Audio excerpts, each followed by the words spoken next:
Hello again, basketball fans, and welcome to Real Training Camp New York Knicks. We are in New York State. You saw the Empire State Building. That is Madison Square Garden, where the Knicks do their thing. Last year, they were 18-23 at MSG, and we are inside the MSG Training Center here in Tarrytown, New York, in Westchester County.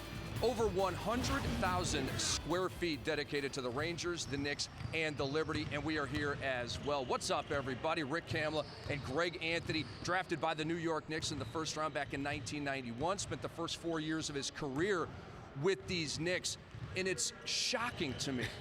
When doing some research coming into this thing, the Knicks have not won a division title since 1994 when you were a member of this New York Knicks team. It's shocking to find that out. It is, especially when you think about the history and the tradition that this program has had through the years. And it's been unfortunate, but I think there is finally a light at the end of the tunnel. A tremendously talented roster, without question the best that Mike D'Antoni's had since he's been the head coach of the Knicks. And we talked to him before coming on the air here. He's very excited about this team. He has the athletic fit that he had in Phoenix, and he thinks that they can make a move this year with this revamped roster. We're going to break it all down over the next 2 hours. There is Coach Mike D'Antoni, and he did not travel to Turkey with USA Basketball because of a back injury, and just needed to sit it out and get right for the season, and he reassured us that his back is feeling good and he's ready to go. Well, more importantly, his spirit's feeling good because, as you mentioned, he feels a lot better about the roster, just a lot more talent than he's had in years past, and I think what you're going to start to see is an identity taking place for this franchise that they haven't had over the past couple seasons, and it's going to start with the key acquisition of Amar'e Stoudemire. Amar'e Stoudemire, Raymond Felton, many other new faces. You see Stat right there. He is the leader of this team. He and Raymond Felton were named co-captains of this New York Knicks squad. And you take a look at some of the numbers from last year as we take a look at the 09-10 recap. 29 wins, just despicable from the New York Knicks fans' perspective. They missed the playoffs for the 6th straight year, and they traded leading scorer from last year, David Lee, all-star also last year, to Golden State. They got Anthony Randolph, they got Ronnie Turiaf, they got Kelena Azubuike, and that man, Amar'e Stoudemire, got 99 over 5 to exit Phoenix and come to the New York Knicks, and he is the major reason why there's a lot of excitement about this Knicks team. It really is. It's the first time they've had a quote-unquote franchise-type player in a long time, and certainly I think he adds a tremendous amount of presence. You know, if you look at it from a statistical standpoint, it's really a wash between he and David Lee. The difference, though, is the impact and the presence that he brings on the floor. I think that's going to escalate and elevate everybody else around him on this roster. That's why there's a little bit more optimism for the Knicks than there has been in years past. And let's dive into that huddle right there. Let's listen into Mike D'Antoni. Have a great practice, finish up well tomorrow, then we head to Europe. So let's get this thing going. Here we go. Let's get this thing going. Knicks on 3. 1, 2, 3. Good. Hold on a second, real quick. Throw the balls over. We're going to warm up with the footballs. But I want to say one thing.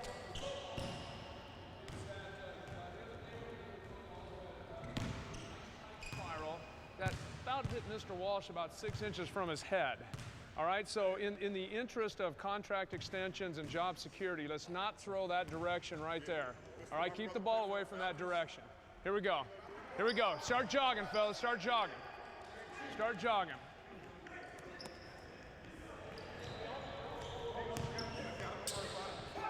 Watch out for the cables.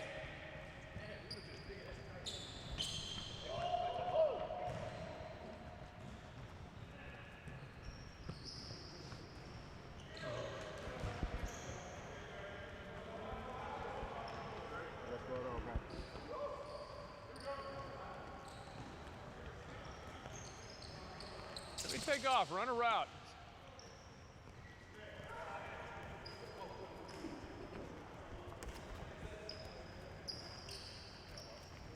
Go, fellas. 3 more times around, start picking the tempo up. As you run, pick the tempo.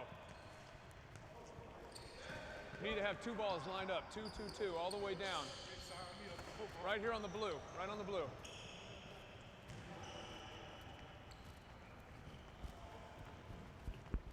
Keep jogging, fellas. Here we go. Keep moving. Keep jogging.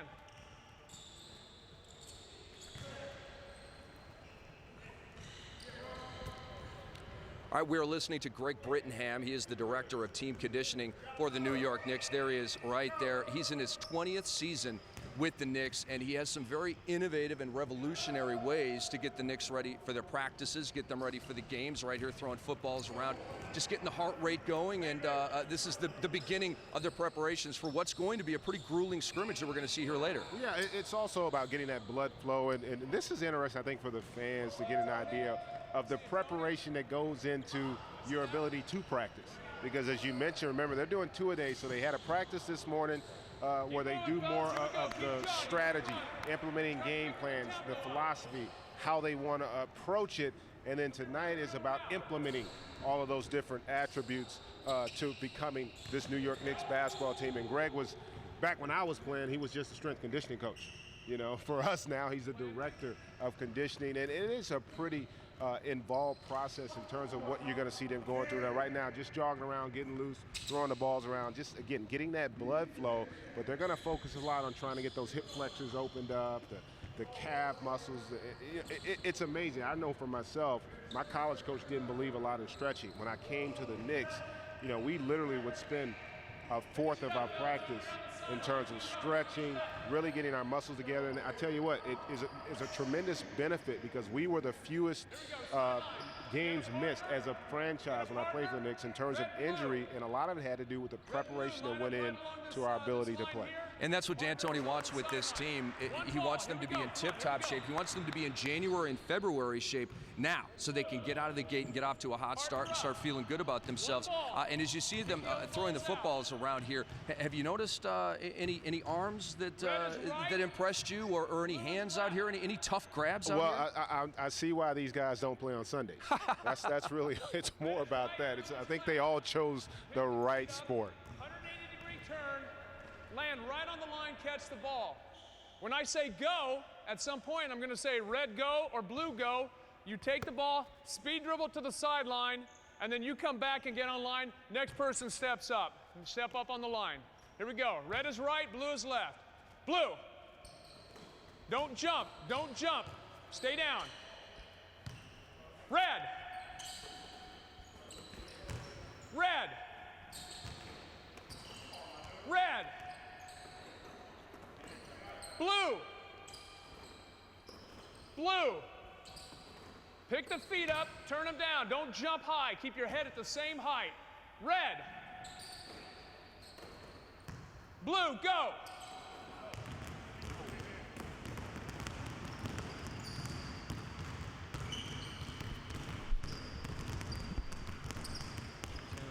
Hang on. Red. Blue. Blue. Red. Red, go. Second group, step up. Here we go.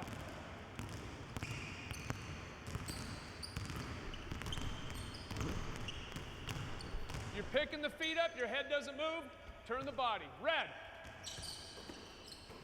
Blue. Blue. Start passing on the call when you hear the call, not when they turn. Red. Nice job, Stanford. Red. Blue. Blue, go. Last one.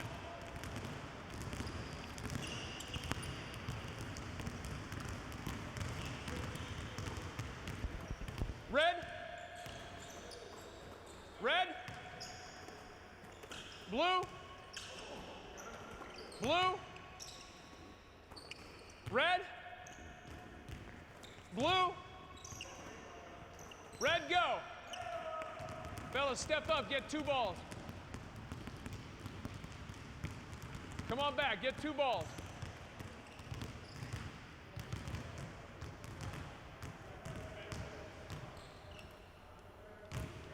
Here we go, coming across, sideline to sideline. Balls low, simultaneous. Backwards.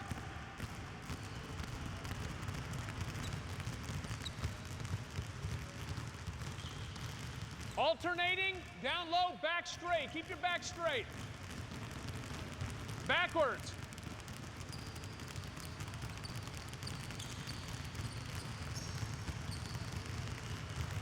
Simultaneous, bouncy, bouncy, coming across. he back?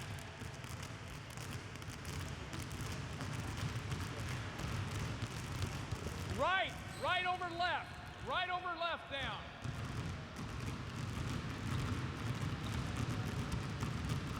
Left over right, coming back.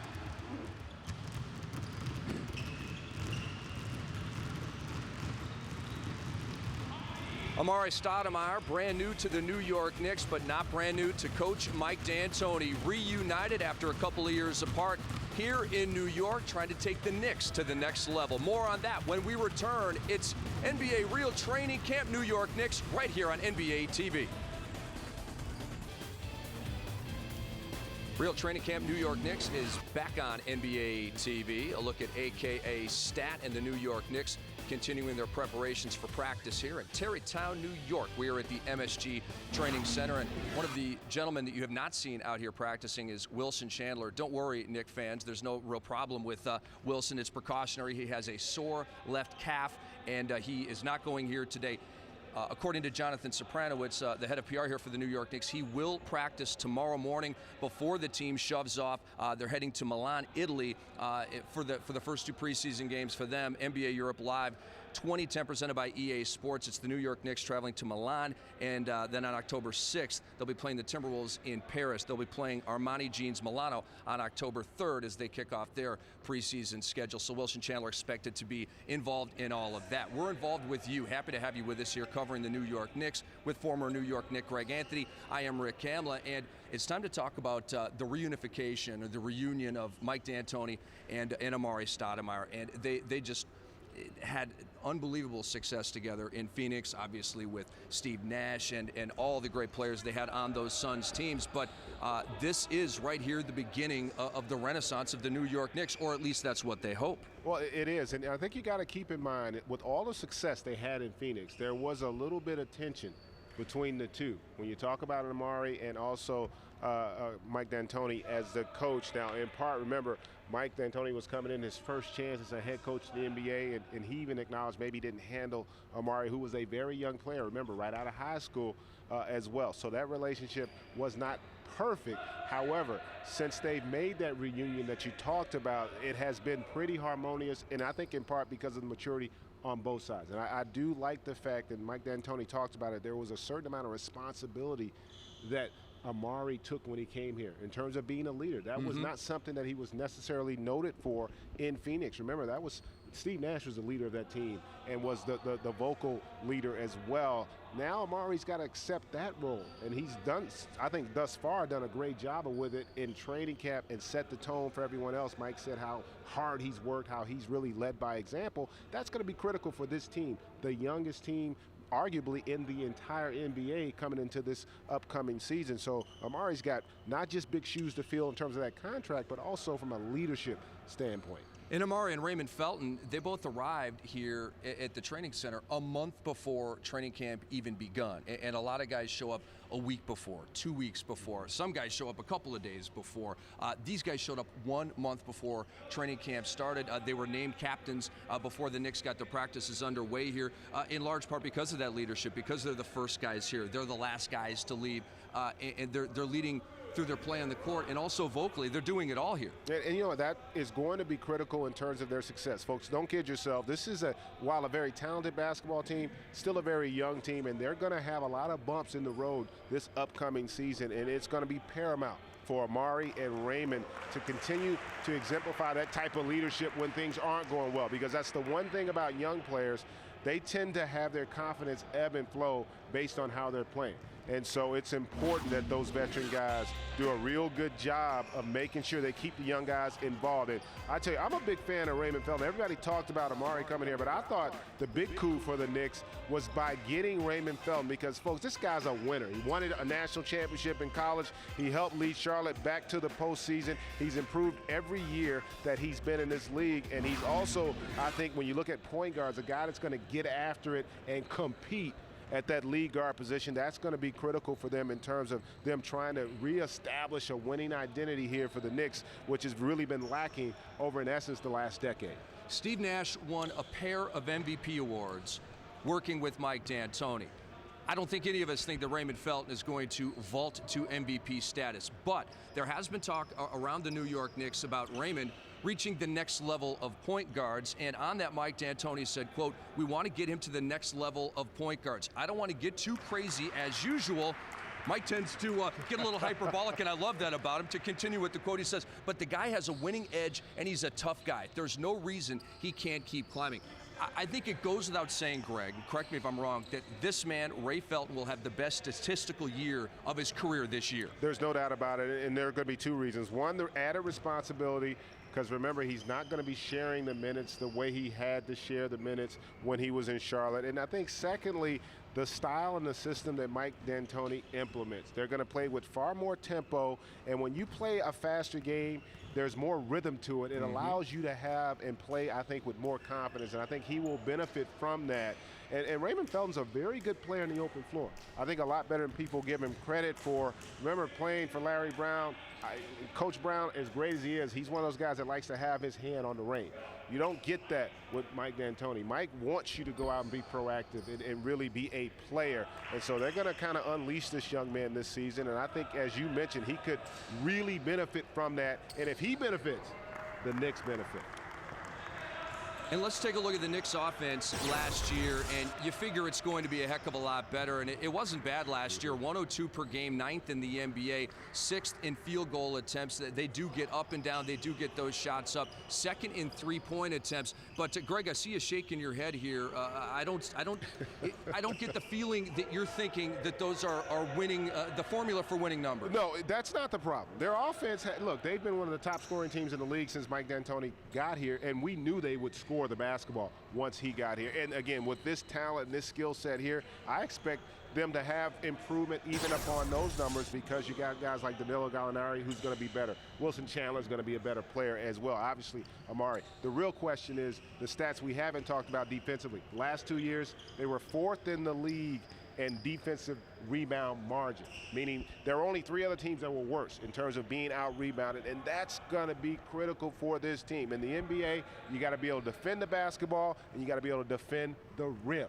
And if you want to have success and really start thinking about postseason, you see here Danilo Gallinari, that 4.9 rebounding number, it's got to go to 6.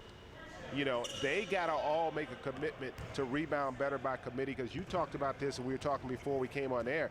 They don't have a guy on this roster who has a rebound mindset, a rebounding mentality.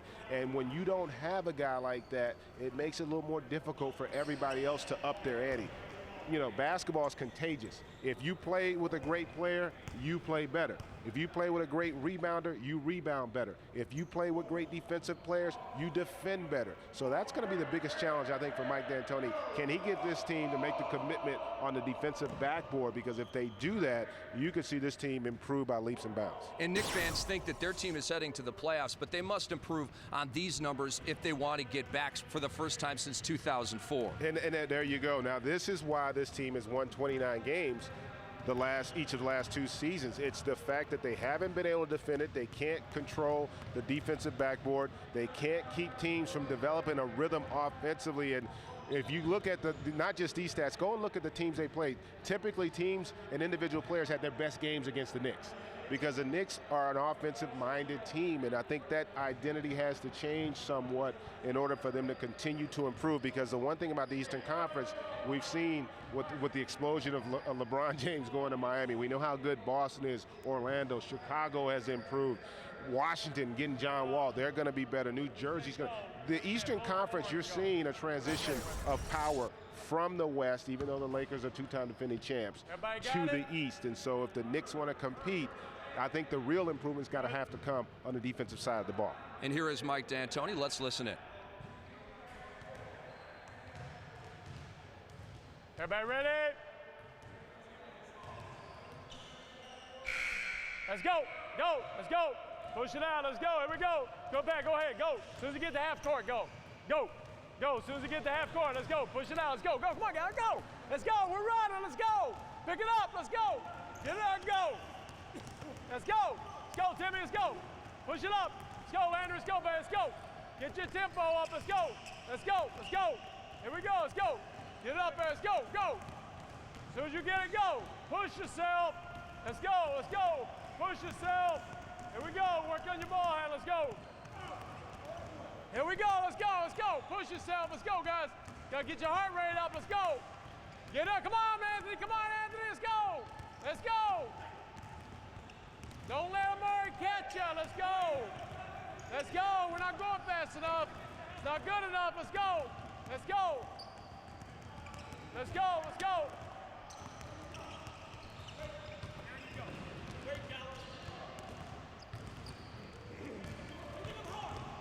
Let's go, let's go, let's go. Push yourself.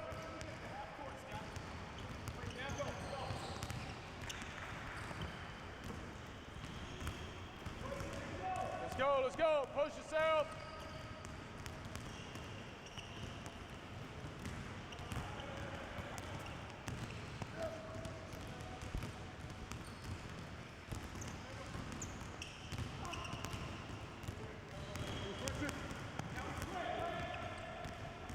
Go, let's switch it.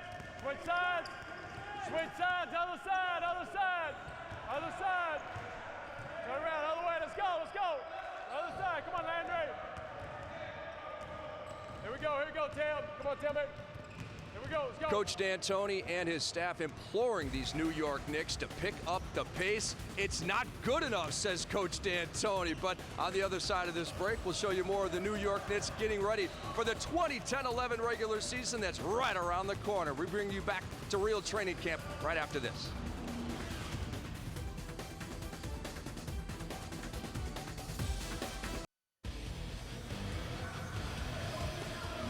We're back on Real Training Camp covering Mike D'Antoni's New York Knicks, Rick Kamla and Greg Anthony, bringing you the coverage from Tarrytown, New York. We're at the MSG Training Center, practice home of the New York Knicks, and we're happy to have you with us. We're all excited. The NBA is officially back open for business here, heading into the 2010-11 season. And Greg, you know, there were a lot of teams in the offseason. I think of the Clippers, the Nets, the Heat, the Knicks, that basically turned over most of their roster, trying to free up the Chicago Bulls as well, free up that cap space to go after these big guys. And that means a lot of new faces. And let's familiarize you with these New York Knicks. Let's take a look at the guards first. And Mike D'Antoni told Greg and I and some other members of our crew before we began shooting here that he has 11 guys that he feels can be rotation members, and he's usually a guy that goes with an 8 or 9 man rotation. You see the guards right here. Azubuike is not expected to be ready for the regular season because of a torn patella, still recovering from that. Douglas, the rookie, last year. Felton brought in. Landry Fields and Routens were drafted back-to-back in the second round this summer. Mason comes over from San Antonio, and Bill Walker was here last year. Yeah, I don't think there's any doubt Tony Douglas is going to be a part of that rotation. Raymond Felton's obviously going to start for you at the point. Landry Fields has probably been their most impressive rookie, had a stellar summer league, really I think elevated his status in the minds of Coach D'Antoni. And Roger Mason Jr. brings over a lot of experience playing for the Spurs. I think he may end up starting initially at that shooting guard position, depending on how his camp goes. Andy Rounds has a tremendous talent, and a lot of people in the New York area remember him from Syracuse and his stellar collegiate career. And then Bill Walker is one of those guys coming out of high school. Rick, Bill Walker is one of the elite high school players in the country. Got off to a great start at Kansas State, playing alongside Michael Beasley, but then he blew his knee out and really has not gotten back to that level. Be interesting to see how his development comes along under this process here with the Knicks. And let's take a look at the forwards on this 2010-11 roster for the Knicks. Amari Stoudemire, and obviously he can play the 5 as well, but he prefers that power forward slot. Wilson Chandler, he's recovering from an ankle injury and also a sports hernia injury. Taking it a little bit slow here in training camp, but as we said, he will make the trip overseas with the Knicks. He'll be good to go. Patrick Ewing Jr., he was with the Knicks a couple of years ago as a rookie right out of college. He's giving it another crack here with the team his father played for many years ago. Gallinari, obviously a huge piece to the puzzle here. Anthony Randolph, you know, he kind of determines where they're going to go. If he takes off and can give them 15 and 11, they may be a playoff team. If he sinks like he did the last couple years in Golden State, probably not. Turioff, Sean Williams is a roster hopeful. Eddie Curry, he's out 4 to 6 weeks now with a hamstring injury. And there you see Timothy Mozgov, the rookie signed out of Russia on a 3-year deal. So as you assess those guys right there, other than the obvious names, who is Mike D'Antoni thinking he can rely on? Well, I think it's going to be interesting to see how Patrick Ewing Jr. develops, because this is a team that has a tremendous amount of skill set, but they don't necessarily have anybody with any tenacity defensively. They don't have an energy player on that front line. He could end up being a guy along those lines. And then the big kid that they just brought in, Mosef, I think is how you pronounce it. Mozgov. Yep. I'm sorry. They have high expectations for him, but look, you got to remember, folks, he hadn't had any experience on this level against the kind of skill you're going to see in the NBA. And oftentimes, guys don't always really relay their game from practice to the court. And we used to always say, you know, how are you going to perform when the lights are on? So we're going to have to wait and see. They talked about Mozgov, his athletic ability. What Mike D'Antoni said, he may be the best all-around athlete on the team, folks. That's high praise when you got a team that features Anthony Randolph and Amari Stoudemire. So I'm really anxious to see how he develops here in preseason, because he could ultimately be an X factor. And you know what? Sometimes you got to go old to get better. And one guy, and you mentioned he's not here, but if Eddie Curry, and I talked with some of their coaches before camp opened, if he can somehow get beyond all the issues that he's had, not just on the court, folks. He's dealt with a lot of tragedy in his life off the court. If he can somehow give him a presence, because he's that anchor on the interior, that's a missing piece they don't have. If he somehow gives them anything down low, now you could potentially start talking about some postseason. And you see right above the jersey number right there, there's a little chip inserted into the jersey. There it is. There's a good look at it. You may be wondering what that is. Well, Coach D'Antoni told us before we started shooting here that it's a chip that monitors jumping, and there's the computer where they track it. It monitors how often you jump, bang, run, and just how active you are on the floor, and they call it load.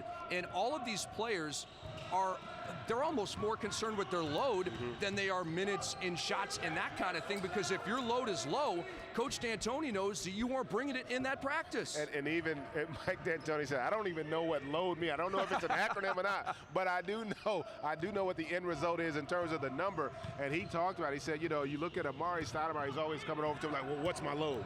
You know, how am I doing with the other guys in relation to the other guys? And, you know, that creates a competitive spirit within practice, and that is a positive element to have, because ultimately you want competitors out there. You don't want guys slacking. And Mike kidded me, because I had played for him when he was in Portland. You know, he said, you know, the veteran guys, we know how to find the shortcuts out here. We know how to send the rookie out for an extra lap or two, or hey, you go ahead and run with the first team this time. I'm going to sit this one out. And so this is a way to monitor and have that accountability for all the guys out there on the floor. And we also asked Coach, are you the only team in the NBA that's doing this, or is it something that's a trend in the NBA? And he said, to the best of my knowledge, we're the only team that is doing this. And he said maybe, you know, his previous training staff in Phoenix, maybe they're doing something similar to this, but this appears to be a bit of a revolutionary step forward for these New York Knicks. And I can guarantee you this, Rick, if the Knicks make the playoffs, every team in the NBA will be loaded next year with this technology. In all seriousness, because, you know, and you hear this a lot about athletes today. I can tell you this, folks. Athletes today train harder, put more energy, effort, preparation into it than they have ever done. This beautiful facility that we're here in today, it's open 24 hours. The guys have access to come over here, whether it is to watch film, work on their games, and oftentimes they do. You'd be amazed at how much time that these guys put into this game away from practice, because this is a profession that they take extremely seriously. You know how much money is in the game's a professional sport now, and so, you know, the opportunity to come over and maybe improve just a little bit may add 2-3 years to your career. And I think for the most part, these guys emphasize that, and you see the teams also making the investment as well. Greg, you would know you played 11 years in our beloved NBA for 6 different teams. We'll get more of that good stuff from Greg Anthony, from Coach D'Antoni, and these New York Knicks when we return. It's Real Training Camp, New York Knickerbockers on NBA TV. We'll be right back.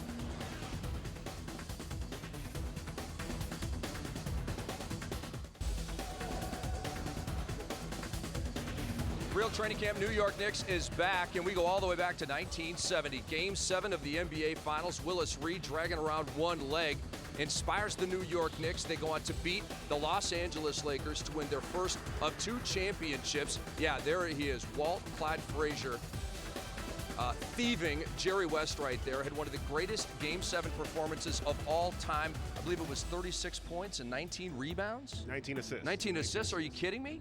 Walt Clyde Frazier and the New York Knicks take it in 1970, and then in 1973, again against the LA Lakers, they win their second crown. They did. This is the one that featured Earl Monroe. He came on. You saw Phil Jackson with that tip in there on the preceding shot, and that was just obviously the highlight of this proud franchise's tenure in the NBA. 2 world championships. Unfortunately, it's been a long stretch since they've gotten back to that promised land, but the thought process is that this new regime is on their way back.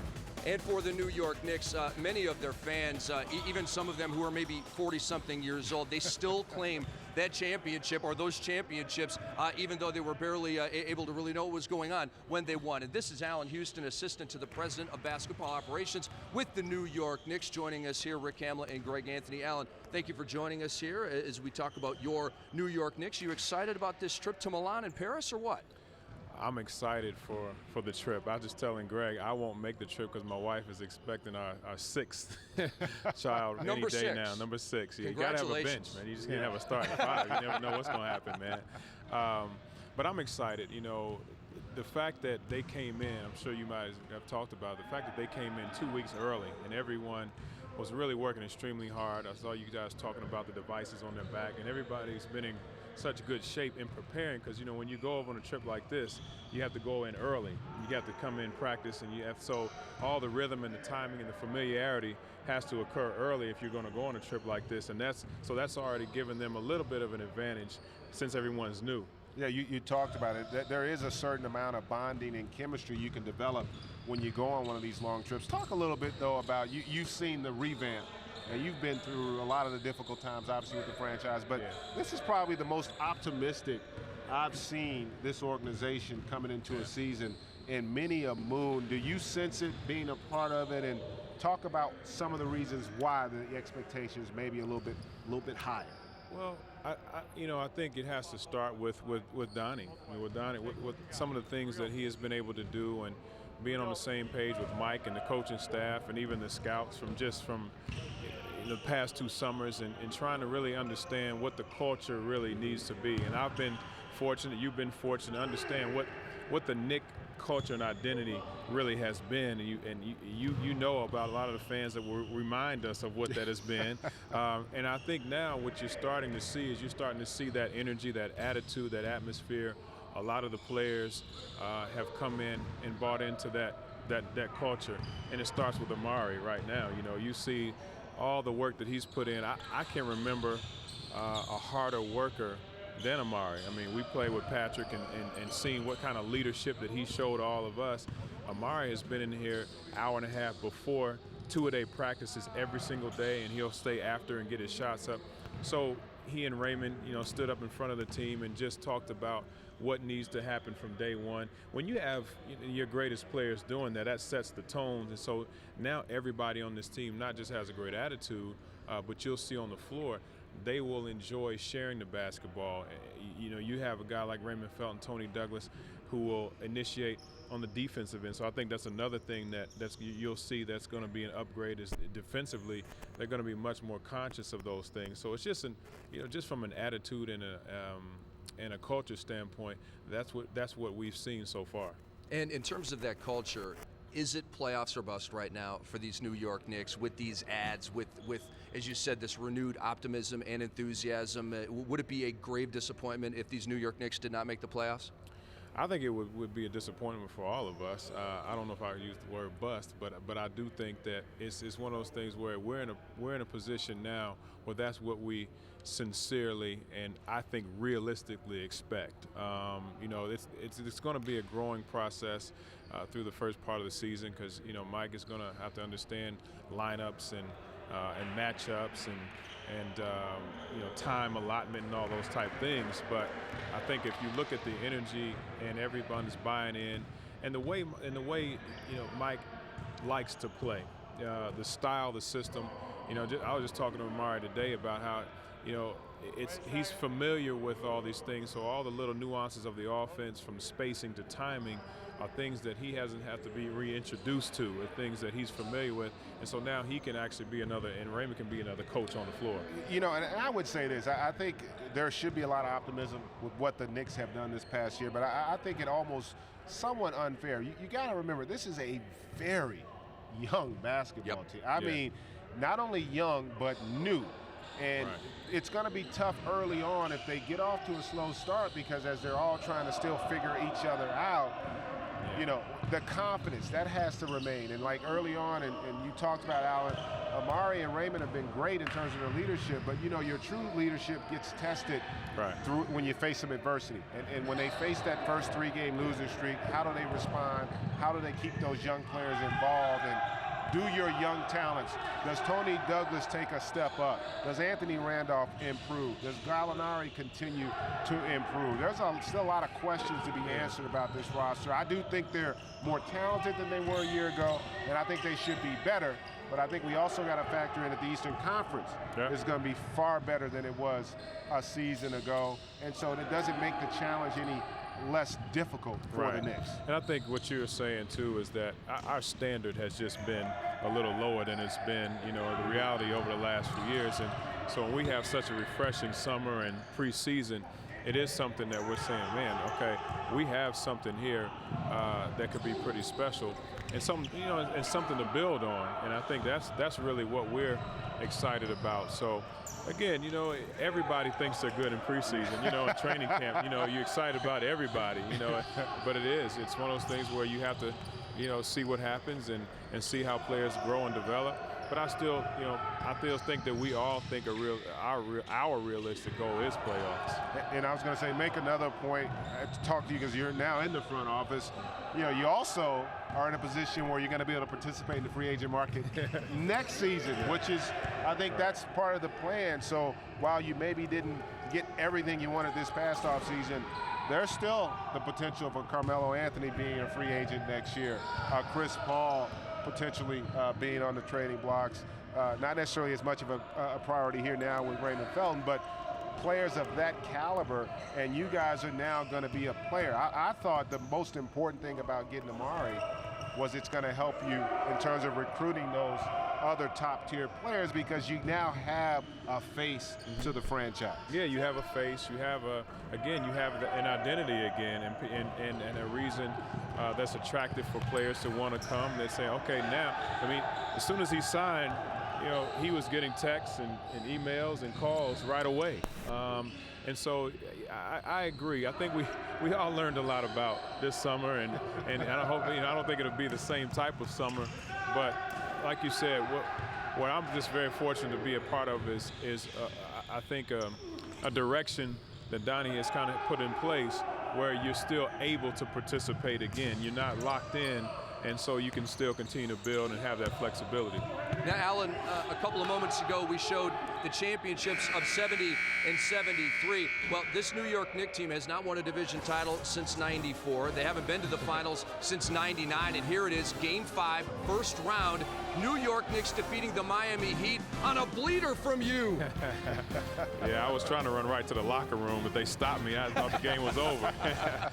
But yeah, again, people come up and mention those days, and I'm sure Greg still gets those. That's what New York is all about. That's what New York fans are all about. That's what, and not just in New York, all over the world. Yep. And I think that's what the beautiful place about being in this town and having a chance to relive and get to those moments again. And how special is it to be back in the front office and a major part of this New York Knicks franchise again? It's got to feel very good to you. Well, it feels good. It really feels good because, you know, for a while, you know, you're not really sure what you want to do, where you want to fit in, and what you want to do with the next phase. But Donnie was again, it was a blessing for us to sit down and to be a part of this and actually really learn what goes on in terms of operating the team, and then the timing of things makes it so good. The timing of it was critical because it came at a time where you're learning. Now we have to actually position ourselves again to participate in those years like '96 and participate again like 2010 and again and next year. So it's about managing that and still, for me, it's great because I can still understand what the players are going through and still have a relationship with them. Alan, we really appreciate your time. Congratulations once again on the impending birth of number 6. I know you're all excited about that. That is absolutely awesome. Alan Houston, we appreciate him joining us here on Real Training Camp. He is the assistant to that man, the president of basketball operations for the New York Knicks, Donnie Walsh. We'll be right back to the MSG Training Center right after these words.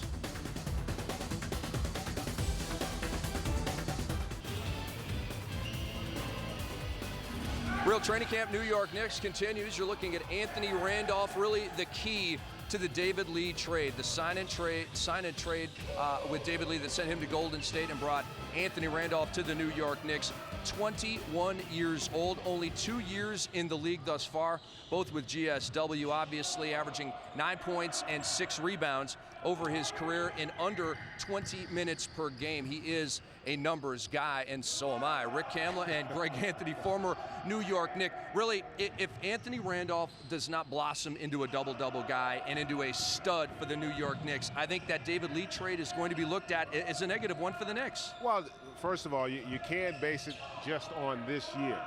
And secondly, David Lee trade had to happen because I don't know that David and Amari, who play the same position, would have been able to play together. Gotcha. So the hopes are that this young man, as you mentioned, being only 21 and also getting to play in a similar style to what he had at Golden State, this is much more up-tempo. I think that really caters to the versatility that he brings to the table, but it's going to take some time.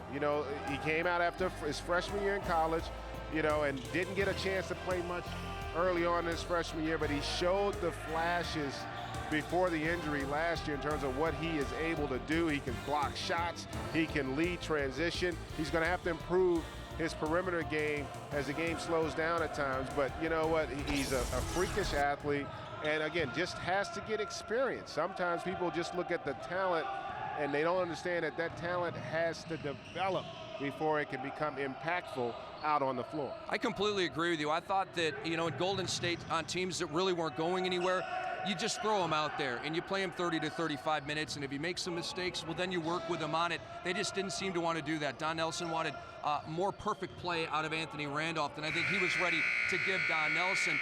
And I want to read you, Greg, a quote that Raymond Felton said about Anthony Randolph. Quote, "He can play anywhere from the 2 to a 5. He could guard a point guard and he could guard a center." And I would think that for Mike D'Antoni, who loves the multiple position players and loves to tweak his lineup based on who he's playing against, that Randolph is really going to be a wonderful piece for D'Antoni. I don't think there's any doubt about it. And you saw how Mike D'Antoni's face lit up when we brought up Anthony Randolph's name in the meeting before we came on the air. So there's no doubt. And Mike said something that was really interesting about Anthony Randolph. He said, you know what, one of his problems is he may be too talented. And by that, he meant that he does so many things well that he doesn't necessarily do anything great.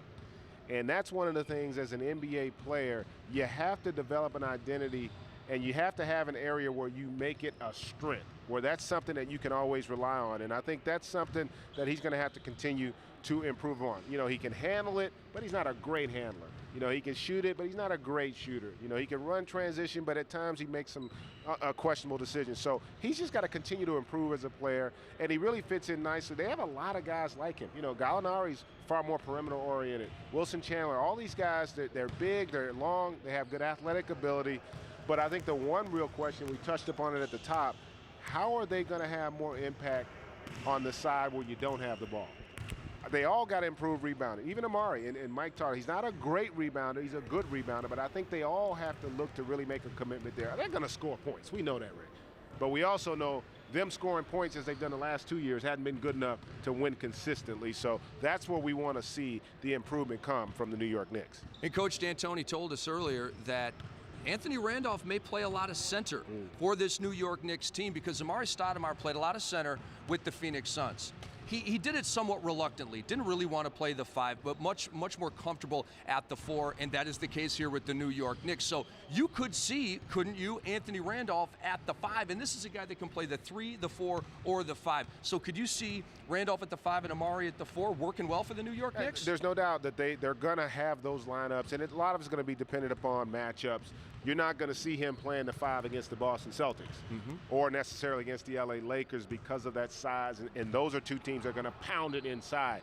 But when you get in certain matchups against teams where maybe they don't look to score the ball in the paint as consistently and they want to play more up-tempo the way the Knicks do, there's no doubt in my mind you're going to see Randolph playing a lot of that 5 along with Amari, and you're going to see Gallinari, all three of them on the floor at the same time. So they're going to be able to tweak and really mix their lineups. But see, the other issue about that then comes the chemistry again, because when you start playing guys at a lot of different positions, the thought process changes.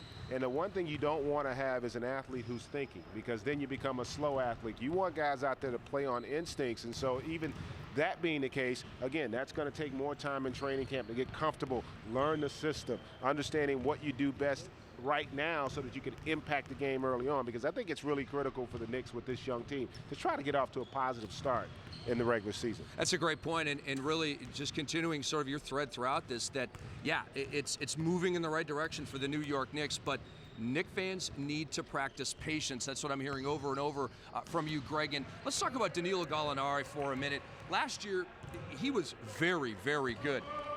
186 threes, number 2 in the NBA behind Aaron Brooks, who had 209. And Gallo has more to his game than just hitting threes. He's been working on his mid-range game. He's been working on his attack game and his rebounding game here in the offseason. And he should be even better in year 3. Well, he should. I tell you what, he made a tremendous leap from year 1 to year 2. Now, granted, he had the back injuries his rookie year that really limited his development, but I was really impressed with how he really hung in there and came out, was a very consistent scorer for the Knicks last year. And you talked about it. He's got the full repertoire offensively, but he's going to have to, I think, work on his strength and conditioning a little bit.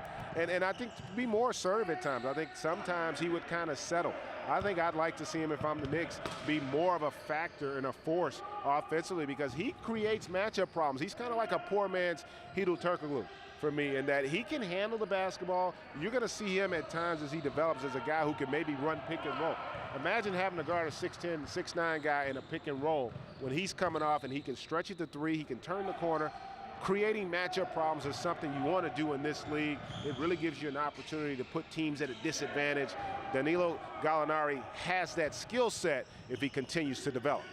Gallo wears jersey number 8. Last Halloween, he hit 8 threes for the New York Knicks, really getting his, it was the 3rd game of the year, and he went on to have his, we documented a banner year for the New York Knicks. And Donnie Walsh, who is the president of basketball operations for this club. And Donnie, after a couple of years of sort of regathering and getting that cap space, now in year 3 under the regime with you and Coach D'Antoni, it seems like the Knicks are headed in the right direction. Are you the most excited about the New York Knicks organization right now than you've been since you've been here? Yeah, I would have to say so, Rick, because, you know, we finally put a team together that kind of fits. And I think can go out and compete. We've so far have had a terrific training camp here. The players have worked extremely hard, and I think we have, you know, upgraded our team both from the standpoint of size, athleticism, and, you know, with a couple of guys like Amare and Felton that, you know, have proven themselves to be good players in the league. So I think if you put that together with some of the guys we had, which we liked and kept, and then some of the other fellows that we added, we feel like, you know, we've got more players and they fit in the right positions. They can play Mike's system. I think Mike's system will be good for them. And so, yeah, I think in that sense I'm excited. I think it's going to be a year where we look at our team and evaluate it. We're going to expect to try to win every single game. But as the season goes on, we're going to evaluate and see where we are and what we have to do to go to the next level. Well, Donnie, it looks like what you've been able to do this past season in terms of, as you mentioned, bringing in players who really fit Mike's system. The skill set, obviously, tremendously high. Experience is going to be something that develops over time. But when you look at what this team's been the last 2 years, what were some of your big concerns coming in terms of where you wanted to improve? And do you feel like you've addressed most of those issues? I feel like we have, as far as putting the team together for this year. Because we have a lot of young players, I don't know that, what level each one of those will end up at. My feeling is that some of them are going to be at a pretty high level. And that's both guys that were here and also fellows that we brought in. But I think until we know that, we're not going to know exactly, who do we have to be a sidekick for Amari. We know Felton can bring the ball up and can fit into Mike's system. I think actually would prefer to play the way Mike plays than any other way. So our job is to look and see, do we have a guy here who can take over at the end of a game along with Amari? And he could be here, or we may have to look for him. We don't know. But I believe in order to have a good team, you have to be able to go big and small during the year. I think we can do that. I think that you have to have a full team. You can't just rely on 6, 7 people. And I think we have the ability to have that if things develop the way they should. So, what we've got to see is how good are some of the players that are second and third year players right now. We know they're good, but can they go to a higher level than where they're at now? And Donnie, speaking of second and third year players, we're looking right now at third year man Anthony Randolph, the key from the Knicks perspective in the David Lee trade. We understand that it's a maturation process with this 21-year-old phenom. What is your thinking on how long it will take for him to, be a double-double guy, be a fan favorite at Madison Square Garden? Do you think it can be this year? Are you planning for it to be his 4th year in the league? Or where are you at with your thinking on Anthony Randolph? Well, that's something I don't think you plan. I think we're going to play him, and we're going to find out exactly where he is, and then we're going to coach him to get where we think he should be. The way he's played in this training camp, he's played very well. He's very good defensively. In addition to blocking shots, he can guard guys on the perimeter. He's got the ability to get the rebound and bring it up the court. He's got the ability, I think, to get to the basket and throw down on you. He will get fouled. He's showing signs that his shooting is coming up, and that's something, if he gets that, he's going to be very difficult to guard. So I think he's obviously got a bright future, and that's exactly what I was talking about when I answered your last question. Where is he and where is he going to be? Where is he right now and where is he going to be, and how long is it going to take him to get there? Well, Donnie, it's going to be fun to watch. That we know for sure. As you said, the pieces are in place for the D'Antoni system, and they really haven't been that in the last 2 years here with the New York Knicks. That is the case this year, and we'll be watching along with you as these New York Knicks improve. Donnie, thank you so much. Thank you. Thank you, Greg and Rick. Thank you very much. All right, Donnie Walsh, one of the great general managers and team presidents and front office gurus in the history of the NBA, and glad to see that his health is better and he's out here and continuing to help these Knicks. Yeah, he's moving around, and even there, and that's about, he's a pretty sedate personality, but you can see even there he's excited about what they've been able to do. And you made a great point. They really didn't have the pieces to play the style that Mike D'Antoni wants to play, and that, as from a coaching standpoint, can probably be more frustrating than anything, because even though you're making mistakes with this group, let's say as a younger team, at least they can see the light at the end of the tunnel. They know that the talent and the skill set fits with the system, and so much of your success is really based on that. And so that's why I think there's a reason to be optimistic if you're a Knicks fan, because they definitely, I think, will be an improvement on where they were a year ago. I don't know if I'm quite ready to say they're going to be a playoff team, but let's face it, they're moving in the right direction. They have flexibility in years to come, and particularly next year in terms of cap space. So the Knicks have a chance, I think, in the next 2 years to put themselves back to that point of where they're relevant in the Eastern Conference. All right, Greg, let's listen in to Mike D'Antoni. Give yourself some breaks. Come in and out. Don't sit over there that I've got to come over and get you pushed. Put yourself back in. Give your teammates a break. Everybody rotate themselves in and out. All right? All right, let's see it.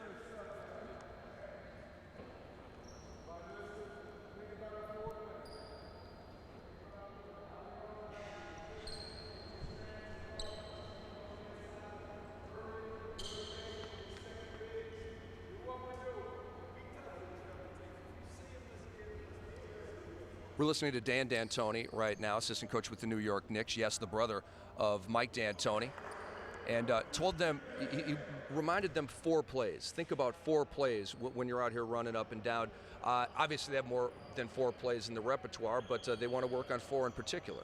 Well, in part because you want to become instinctive. And you know, again, this is a young basketball team. We don't want to cloud their minds with a thought process. We want them to allow themselves to go out and play reactionary basketball. And that's one reason why when you talk about simplifying things, and you heard Mike D'Antoni, we talked about that before we went on the air, he wants them to play free and play confident. And the way you do that is by freeing up their mind. And I think that's going to be a point of emphasis for this young basketball team as they move throughout training camp.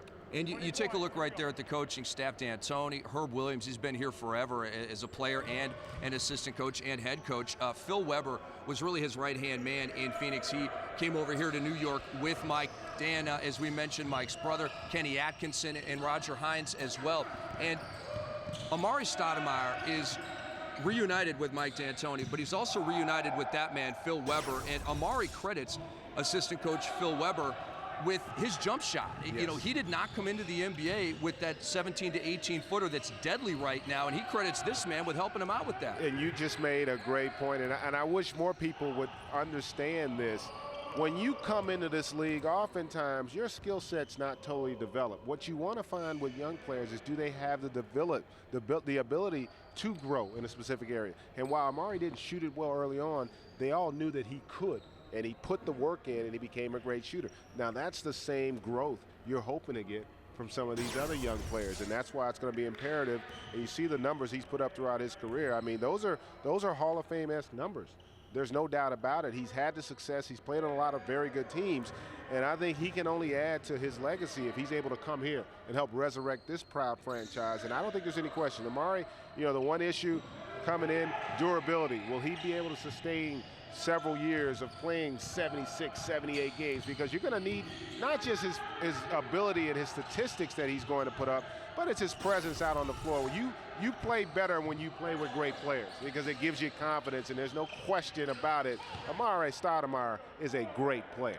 And Amari Stoudemire has gone for at least 20 points and at least 8 rebounds in 6 of his 8 seasons here in the NBA. The only ones when he didn't, his rookie year, when he won Rookie of the Year, and the 05-06 season when he played only 3 games because of microfracture surgery. Amari Stoudemire is mic'd up. Let's listen in. Keep him down. All right.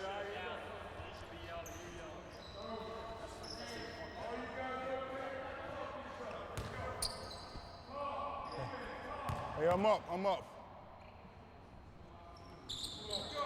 No, it's not. I'm here.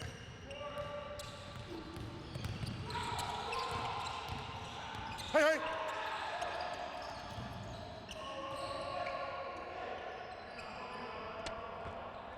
West spots.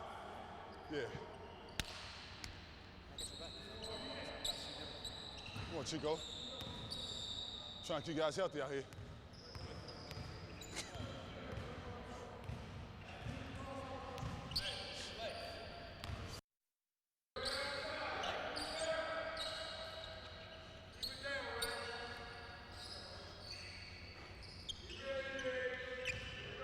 Yes, sir. Here we go. You got him, right?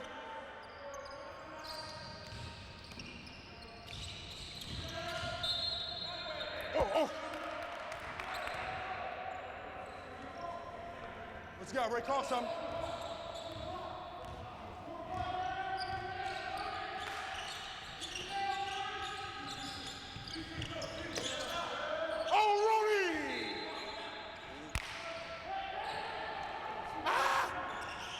I'm here.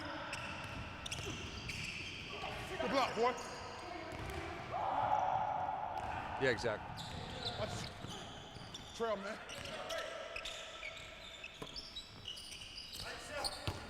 Oof.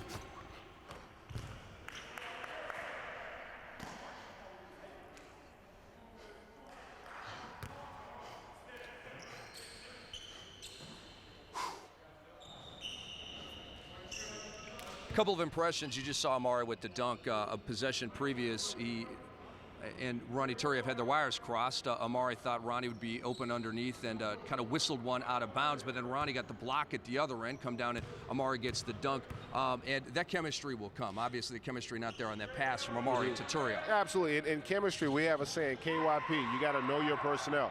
You know, Ronnie Turiaf is not necessarily known as a great finisher underneath, and so if you're Amari, the best thing you can do to help your teammates take that shot, because even if you don't make it, he's battling for offensive rebound position, and so that's something that will come with time. You talked about it.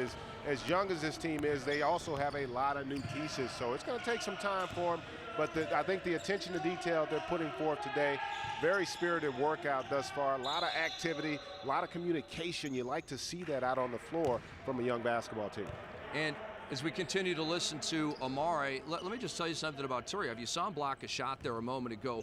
1.4 blocks per game in 17.9 minutes per game in his NBA career. He can reject. He can reject. He also defends the post exceptionally well. There was 2 years ago, he's 4th in the league in block shots. So, you know, that's an added element. We talked about defending the rim.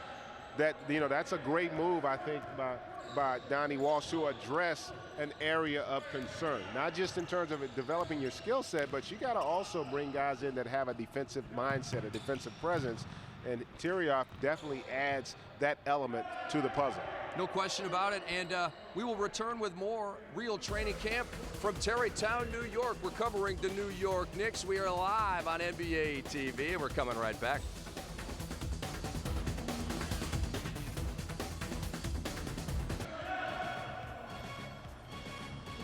Real Training Camp, New York Knicks is back on the air, and John Starks is stuffing it down on the Chicago Bulls. We're taking you back in time to the 1990s, the last time the New York Knicks were perennial championship contenders. You see Ewing putting in the dunks miss right there, Game 7 against the Pacers in the semifinals. Allen Houston's shot against the Miami Heat to win that series.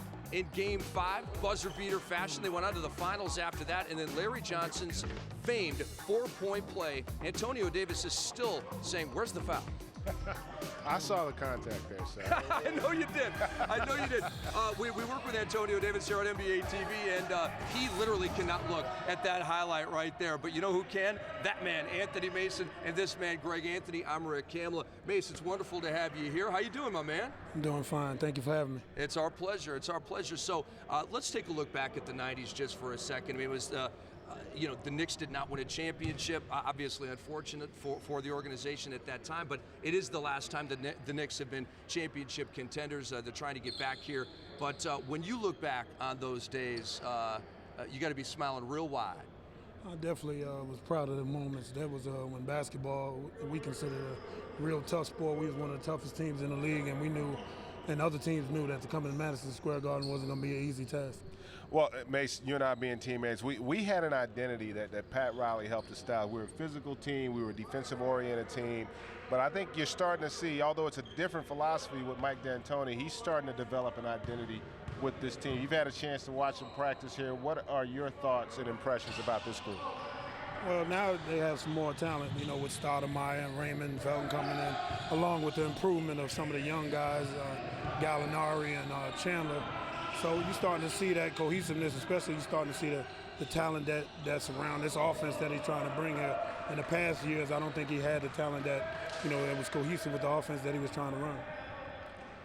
Anthony Mason joining us here on Real Training Camp. And it's really been a slow build for the Walsh-D'Antoni era. You know, the last 2 years really spent, you know, freeing up cap space, getting ready for this summer of 2010. What did you think of the offseason that the Knicks had? I thought they had a great offseason, but anything is a process, so it took a couple of years. But like I said, with the acquisitions of Stoudemire and Raymond, along with the improvement of the young guy, I think it was a great, you know, summer. I'm sure they were disappointed in not landing LeBron or one of the big three, but I think with Stoudemire, that's a heck of an acquisition. You've had a chance to look at this team a little bit, and you being a power forward and a frontline player, what do you think of some of the big guys they brought in? Ronnie Turiaf is an example. I think a guy that can block some shots and maybe take some of the pressure off of Amari Stoudemire. Talk about the importance of guys like that on the front line. Well, as always, you know, like we had Oakley and myself and different role players. You always need good role players, and I think with Turioff, you not only get rebounding and shot blocking, but you get the physical presence, that's been missing for a while. Stoudemire is going to be physical, and then it's just going to carry over. So I think that's good that you got good role players coming in. What do you think of Anthony Randolph? You think he can blossom into a superstar, a star, just a solid player? Where do you see his career going? I definitely see him as being a star. I mean, you saw sparks of it in Golden State. You saw what he could do, from time to time. So put that with the talent that's here, and he could be a big part. I still think, and Rick, and I said this even after we saw the Knicks sign Amari Stoudemire, I thought the biggest acquisition really was Raymond Felton. Yeah. I think he's going to be the one guy that because the point guard position being so important in the NBA, when you have a guy that can initiate and transition the way he can, who's also going to compete and bring that front line mindset to the backcourt, I think that's really going to help set an identity for this team. And you're going to see a toughness to this Knicks team that I don't think we've seen the last couple of years. What do you think, Ron? I totally agree. I told everybody a few times that was the X factor. Stoudemire, of course, is a great acquisition, but I thought the real sneak was getting Raymond Felton. I think he's underrated. I think he's one of the best point guards in the league, and like Greg said, he's tough. He plays defense, and he can push the ball. Anthony, we appreciate your time, and it is always good to see you. One of the legendary Knick figures, and I know Knick fans are out there watching on NBA TV saying, yeah, that's our man, Mace. I got to tell you, I'm just glad I don't have to practice against him anymore, because Mace used to just beat me up, man. You were horizontal on that floor a lot, all right? All the time. Between him and Oak, oh, my goodness. Anthony, thank you so much. All right, thank you. Anthony Mason joining us here on Real Training Camp. And Greg, take us through the drill they're working on here. A little 5-on-5. Again, you talked about earlier that continuity. This is also setting your fast break off of the free throw. This is so important. There have been a lot of games that will be lost, and you'll see it happen this season where teams don't get control of that defensive backboard off a missed free throw. And when you do it, it's one of the best scoring opportunities you're going to have because of transition. Teams are going to be cross-matched. You hear a lot of yelling and talking. They're trying to get matched up. And if you can see that, that's a perfect example. If you're able to make those little interior passes and make those finishes, you got the defense cross-match. So oftentimes, what does that mean? You're going to have power forwards guarding shooting guards, centers guarding small forwards, and that's when you want to get into attack mode and try to create easy scoring opportunities. So this is a great drill for your transition. It's also a good drill to establish communication in terms of off of those free throws.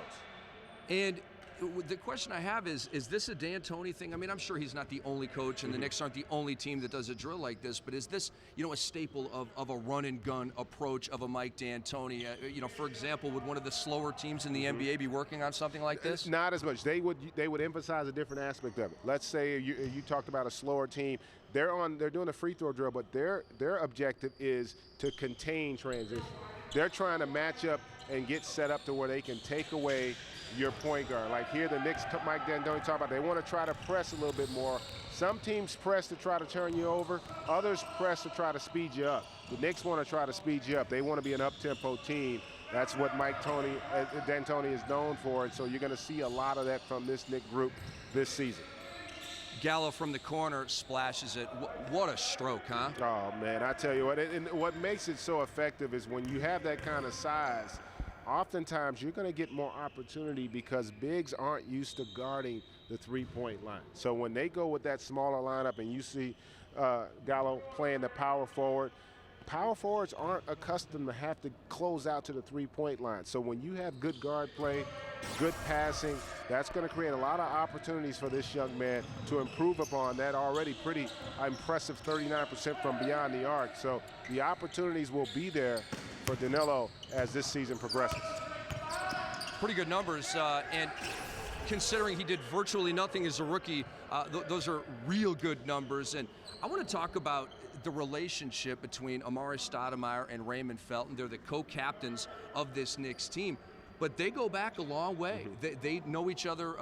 They've known each other since sophomore in high school. Since that level, they played together in all-star games. They were in camps together. They've known each other a long time. And Raymond said in the practices leading up to training camp that he was figuring out where Amari likes the ball, and so that they're already working through that. He did also mention this. He basically said you can throw it anywhere in the area code, and Amari has such great hands that he will catch it and he will make something good happen. Yeah, that's like that quarterback that's got the Randy Moss or the Andre Johnson or the Larry Fitzgerald. You just get it within their vicinity, and they're going to go and get the basketball, and that is one of the great strengths of Amari Stoudemire. But you talked about the other thing that's important from a leadership standpoint.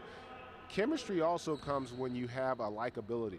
When your guys genuinely like each other, they tend to go the extra mile to really to strengthen that bond and that relationship. And I think the rest of this team picks up on the way that they interact with one another, the way they communicate. And you're going to see it as the season progresses, Rick. They'll get on each other. They're going to have to, because in essence, to be accountable to your teammates, you got to be accountable to one another. And so that's the part of leadership that I like that I've seen from them early on. Because look, there's no doubt in my mind, while this team will be improved, there are going to be some tough times for them, as there is for every team in this league over the course of a season. And how your leaders lead is going to go a long way in how effective your team is out on the floor. Raymond Felton hits that free throw. A moment ago, you saw Roger Mason Jr. hit that jumper. I'll get back to him in a minute. You see the numbers here on Felton in 5 years in the NBA. Rock solid. 13-plus points, 6.5 assists. Now, the field goal percentage at 41% stinks, obviously. But last year, he was, I think, 46%. Almost 46, that's right. And, so basically he was almost in his 30s, his first few years. Last year he made a major leap in terms of his offensive efficiency, and he should go even higher here with D'Antoni. Well, he should improve, but the one thing that those numbers don't speak to is the impact. Remember, he went to a really bad Charlotte Bobcat basketball team, and what did he do over the course of those 4 years? They end up making the playoffs. It was a very similar scenario for him in college. He went to North Carolina. What do they end up doing before he leaves? They win a national championship. So sometimes people look at just the statistical impact. I look more at how your team functions. Do they respond to you? Do they compete at a high level? Do they win? Do they grit out tough games? Raymond Felton's teams have done that historically throughout his entire career. I would expect him to have the same kind of impact for the New York Knicks. He's a winner. That's all there is to it. And a couple of years ago, Roger Mason Jr. was splashing game winners at will for the San Antonio Spurs. Now, this past year, Roger Mason Jr. I think he was injured. He just did not have the year that the Spurs wanted him to have or that he wanted to have. But a couple of years ago, he averaged almost 12 points per game, shot 42% from three-point range, and because of the injury to Kelena Azubuike, they needed a little bit of insurance at the two-guard position, and this is a real good get, I think. He's a knockdown three-point shooter on an offensive team. I think it's a great fit. Well, I think it's going to be a very good fit, and the other thing you like about a guy like Roger Mason Jr. is he's played with winning teams. I think that's a really important element to have. He's comfortable when the game gets tough because he's been around and he's been on teams that know how to win. He knows how to play without the basketball. He gets after defensively. You know you're not going to play for Greg Popovich and not have a defensive mindset, and he's improved himself as a perimeter shooter over the course of his career. And again, that's one of those veteran guys, although they don't have many, that they're going to really, I think, rely on heavily because he's one of those. The one thing I always say about players, the difference between young players and veteran players, young players spend all their time trying to prove to you what they can do. You tell a young guy he can't shoot, he'll spend all his time trying to prove that he can. Veteran players play to their strengths, and he's going to do the things he does well. He shoots it well from the perimeter when he's got open shots.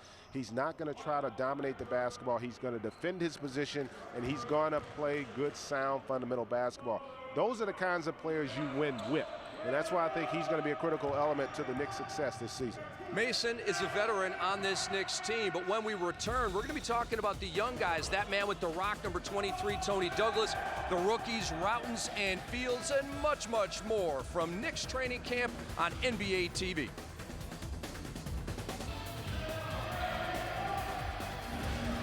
Real Training Camp, New York Knicks is back on the air. We're at Tarrytown, New York in Westchester County at the MSG Training Center. It was opened up in September of 2002. Practice home to the New York Knicks, the New York Liberty, and the New York Rangers. That is second-year point guard Tony Douglas of these Knicks, drafted 29th overall in 2009 by the LA Lakers, and then that pick was sold to the New York Knicks. and he had a pretty good year as a rookie. 8.6 PPG in 19.4 minutes, played 56 games and started 12 of them late in the year. And D'Antoni told us before we came on the air that he'd like him to be a little bit more of a playmaker, but he is what he is. He's a tough-minded guy who can score the rock. He's more of a lead guard as opposed to a point guard. And you hit it right on the head. He's not afraid of the moment. He can take and make big shots. And when he's in the pick and roll, he's more often going to look to score the basketball. But he shot it efficiently, 39% from the three, averaged almost 10 points as a rookie. So he is proving that he is obviously worth that late first-round pick. And I think he could be one of the catalysts to this team's moving forward in terms of his overall development, because he's comfortable. And there are going to be times, I think, when you see him go small where he and Felton are in the backcourt together. The other thing he brings, along with Felton, he defends it well. He will defend the basketball exceptionally well. And folks, that's so critical on a team that doesn't rebound it well, because when you're constantly getting beat off the dribble and you got to provide help, that means you're going to get pounded on that offensive glass. His ability to defend the basketball, I think, is going to be paramount to the Knicks this season. And for Tony Douglas, you know, they were throwing footballs around at the beginning of this practice. He was probably the most adept out there at doing that. His brother Harry plays for the Atlanta Falcons, and they are the 6th pair of brothers to play in the NBA and NFL respectively. And that's quite a feat right there. And obviously the Falcons, a feel-good victory over the Saints this past weekend in overtime. And, you know, Tony was psyched for his brother Harry. Yeah, he probably felt good. Me being a Steeler fan, he didn't feel real good about that opening week when the Falcons No. went down on my Steelers. But we won't get into that. We'll focus on Tony and X. But he is, I think, also one of those guys that brings great intensity to practice every day. And that's another element I think that's got to improve for this team. Their work ethic and competition in practice. You know, basketball, like everything else in life, is about creating habits. And you want to have good work ethic habits here on the practice floor, because that carries over to the floor. He's not going to let Raymond Felton come to practice any day and just take it off. He's going to compete against him and then push Raymond, which I think in turn helps this team. 3-0 for your Steelers without Big Ben. Not bad at all. Hey, let's talk about the rookies for the New York Knicks. Their first-round pick went to the Utah Jazz via the Stephon Marbury trade that went down literally like 5 years ago. Kind of crazy that it came back to haunt the Knicks this late. That was Gordon Hayward that went to the Utah Jazz. But the Knicks had a pair of second-round picks. Andy Routens, 38th overall. This man, Landry Fields, 39th overall. There is Routens. And for Routens, he's the son of a former NBA player, Leo Routens, and a stud at Syracuse. Really a combo guard at the Qs, and then, you know, played the one in his last year. And the Knicks need him to convert to the one if he wants to stick in the NBA. Well, I think they're going to look at him more potentially as a project this year. I think Andy has a chance to play at this level. One, he can shoot the basketball, and two, at his size, about 6'4", 6'5", he can also play point. He's got a great feel in terms of his ability to pass it, and he can also run the pick and roll. It's just a matter of him getting comfortable with the speed of the NBA game. That's going to take a little bit of time. You know, he didn't shoot it as well, only about 28% from beyond the arc in Summer League, but I wouldn't be concerned with that because we know of his ability to shoot it. But I thought more importantly, his ability to run the team, orchestrate the offense was important, and I think he'll continue to improve. Nobody's going to work any harder than Andy is here in practice. Member of the Canadian national team. He has dual citizenship in the USA and also in Canada, and figures to make this roster, but as Greg said, does not figure to be a prominent member of the rotation unless there are injuries or unless he really starts wowing D'Antoni and his staff with his play. And as far as the other rookie, Landry Fields, he does figure to be a member of the rotation. D'Antoni told us that before we came on the air. Fields taken 39th in this past draft. He was first team all Pac-10, led the Pac-10 at points and rebounds, and he slips to the second round. Greg, back in your day, if you lead the Pac-10 in points and rebounds, you're a top 5 pick in the NBA draft. Well, unfortunately for Landry, that speaks to how poor the Pac-10 was this past season, but that does not speak to his ability. Landry Fields had as much improvement in terms of his junior year to his senior year as anybody, and he was by far, folks, the most impressive player in Summer League. You look at those numbers, almost 16 points, over 53% from the field. And what was most impressive is he showed an ability to put the ball on the floor. A far better athlete than a lot of people thought prior to the draft. And he's a young man. You talked about it. D'Antoni said, I would like to see myself early on playing 11 guys. Folks, he's going to be one of those 11. And when you get an opportunity like that at this level as a second-round pick, boy, that is a blessing.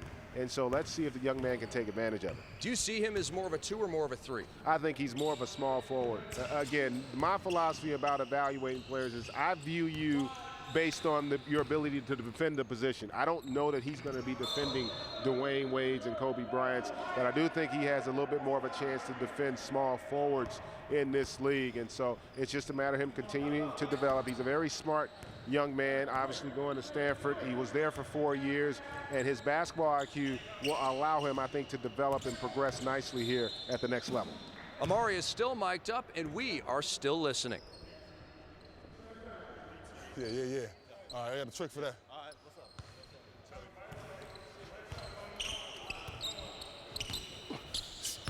up? Yep, we got a mouse in the house. Got a mouse.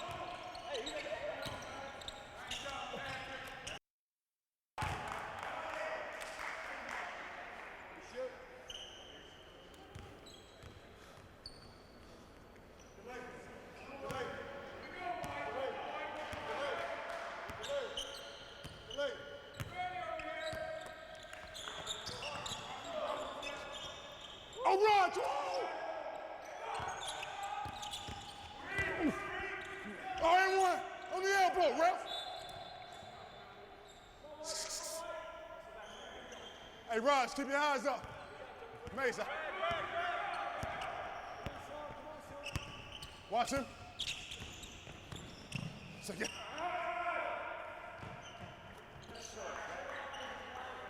The lay pass. You want me to push him down or you want me to push him down? That's my fault. Push him down.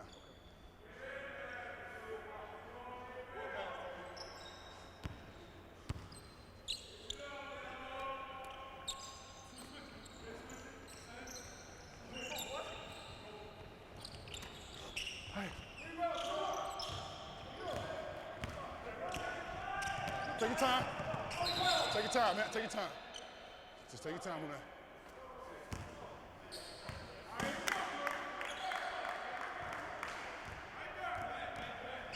Ball coming.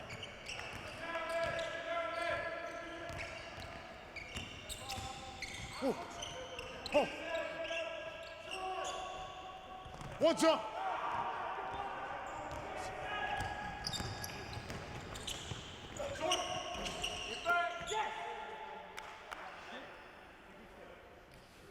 You know what I'm saying?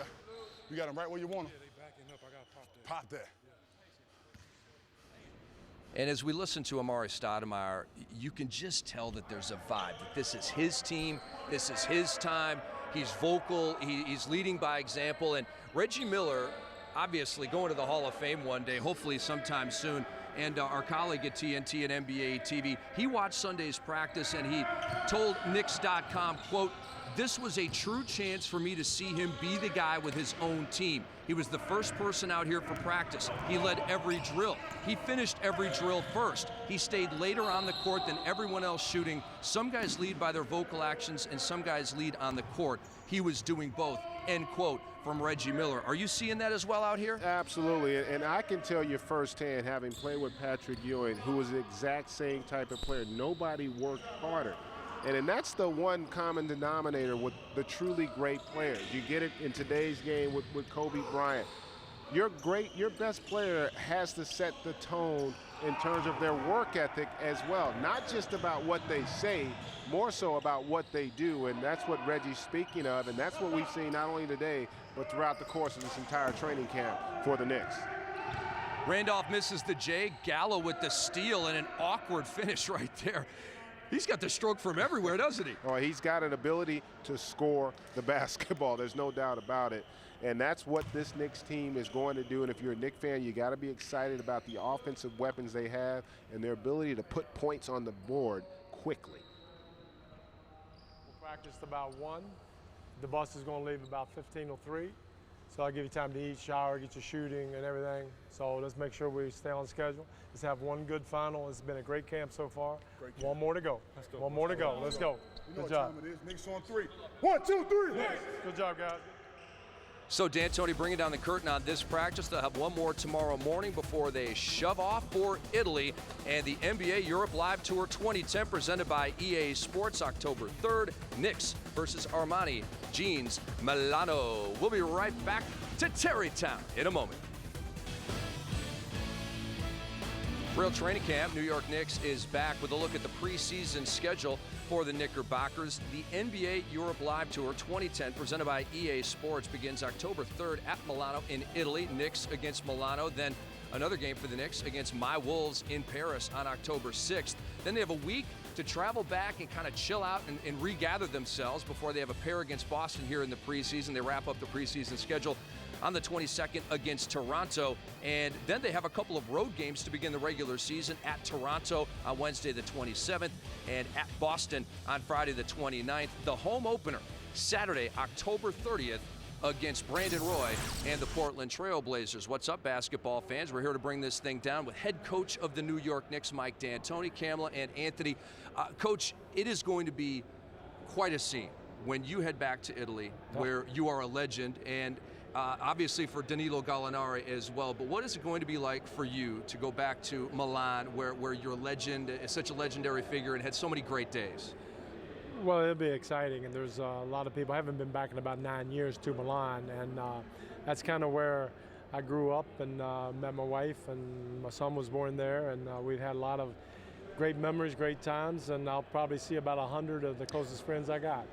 Well, I know while you're there as well, you're going to be in that evaluating mode. I know that's going to be a kind of a best of both worlds for you, but I'm curious to know what's been the biggest surprise. It doesn't necessarily have to be a player in terms of what you've seen from this group thus far. Well, right now their resilience to work. They've been working extremely hard, and that's been led by Amari and Raymond Felton, and they've kind of taken the reins.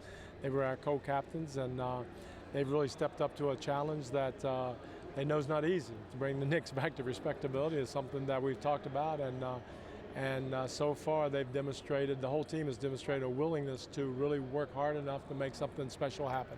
And Coach, Amari said that of the 4 training camps that you and he spent together in Phoenix, and then this one here with the New York Knicks, he said this was the toughest that he has spent with you as head coach. Why the difference from the Phoenix camp to this New York camp? Well, one, we're in a big hole. Two, when you have Nash and Sean Marion, those guys, you try to save their legs a little bit. We had a veteran team, and you try not to, you round them out and shave. But we fell short there. And so analyzing what happened, what can we do differently, and we have some more technology to help us in our training. So take advantage of it and see if we can do a better job toward the end of the year, in the middle of the year. Coach, you've had a lot of success coaching at this level now over the past several years, but what have you learned the last couple years in having to go through as much adversity as you have the last couple with the losing as you get ready to prepare for this season? Probably that we already knew losing is not much fun. It's a lot more fun when you win 60 games. It's a lot more healthy too. But just stick with our principles, refine them, keep thinking what we can do better, like training camp. Can we get something more out of them? Can we be a little bit better in January? Can we expand the rotation a little bit? Maybe I need to use more guys. There's a lot of things defensively. We're trying to up the ante defensively, and hopefully this all works out toward the end. Amari Stoudemire was very vocal during this practice. We had him mic'd up. Was he this vocal in practices back with the Phoenix Suns, or is this a new Amari Stoudemire? Well, he was always good, and he's always been the best player, one of the best players in the league. And I don't really want to talk about the past that much, but I do know one thing. The leadership he has shown, the intensity that he works out, and the dedication he's brought to it, you do not get better than what he's doing right now. And that's a credit to him, and he's come a long ways. And I've always been impressed with his talent and all that. That's been off the charts. But his leadership right now is off the charts. It's been a thing. It's a godsend. And I gotta say that not that you didn't expect him to be a little bit more mature, obviously with certain years, but you didn't expect this kind of leadership in terms of the example that he set early on in camp. Well, his capacity to work's always been a lot. He always worked hard in Phoenix without a doubt, but he's taken on a role of just having a curious mind. I think he has improved just as a person, off the court, on the court. his curiosity is great. By traveling to Israel, by seeing different cultures, he's always exploring something, and I think that's a great testament to who he is and what he's become. And although practice is still over, he's still out here working, and that's what we've heard. He's been the first one here. He works after everybody's done working. It's great to see. Well, he came in early September, and he set the example by being in there and getting his correctives and getting his exercises done. And he has been our hardest worker with Raymond, and Raymond's has I knew he had a capacity to work this hard tomorrow. They're two of the hardest working guys in the NBA. And they are your co-captains, and they'll be traveling with you to Italy and then France and then back to the US of A, where you guys are going to get to work and try to make the playoffs this upcoming season. Coach, we appreciate your time. Best of luck this season. Thanks for coming up. Good luck, Coach. Thanks again. Take care. Former Coach of the Year in the NBA, Mike D'Antoni, running the ship here for the New York Knicks. And you take a look at AKA Stat, getting some more shots up. So, Greg, we have asked all of the principals here with the New York Knicks. We've been talking about it for 2 hours. Whether or not this is a playoff team, this New York Knicks squad. Well, give me the answer. Are they going to be one of the top 8 in the Eastern Conference when all is said and done? Rick, I think they're a much improved team, both talent-wise and I think athletically from a year ago. I think just looking at them right now, I would say that they're on the verge of being a playoff team. I'm not ready quite to put them over the hump. And that's no knock on them. I think that they are very talented, but they're a young team. It's going to take some time to develop that chemistry, that identity. That's going to come. But I do think that there's a lot of reason for optimism here, and I think you're going to see an improved basketball team. And I think if you're a Knicks fan, you got to be thrilled with that. Well, the vibe should return to Madison Square Garden. They should win more than 18 home games this year. And the games in late March and in April should have sizzle. You know what I'm saying? Even if they don't make the playoffs, I think the New York Knicks will be in the running for that 8th spot, don't you think? Absolutely, and that's what I think. And I think that's where the real experience comes from, folks. When you get an opportunity to play meaningful games in March, when you're looking in the standings and you're seeing you're a game out or a game ahead and you got a chance to make the postseason, you know, that's that extra added adrenaline push you get to really carry you over the hump, and that also is the experience you need to be able to compete. You know, you got to crawl before you can walk. Right. And this will be an opportunity for this Knicks basketball team to really kind of cut their teeth. And I think you're going to see that as the season progresses. Now, I've made some predictions, and many of them have made the air, and some of them have not. I have Anthony Randolph winning Most Improved Player of the Year. Are you mad at me for that? I'm not mad at you at all. I think he's going to have a tremendous chance. And you know what? More than anything, this is the perfect world for him to be in to have a chance to win the Most Improved Player in the world. Greg, it has been a pleasure working with you, my man. Enjoyed it, Rick. It's been a couple of years since Greg and I did this thing, and we've had a blast. Hope you have right along with us here covering the New York Knicks on Real Training Camp. Unfortunately, they're telling us our time is running out, so we appreciate you joining us here. The New York Knicks about to embark on a cross-Atlantic trip to Italy and France for NBA Europe Live 2010, presented by EA Sports. We wish them safe travels. We appreciate them letting us inside their practice facility. So for everybody here with the New York Knicks, for Greg Anthony, for our producer Rodney Vaughn, for our director Howie Singer, and the rest of our crew, I'm Rick Kamla, thanking you for watching Real Training Camp New York Knicks.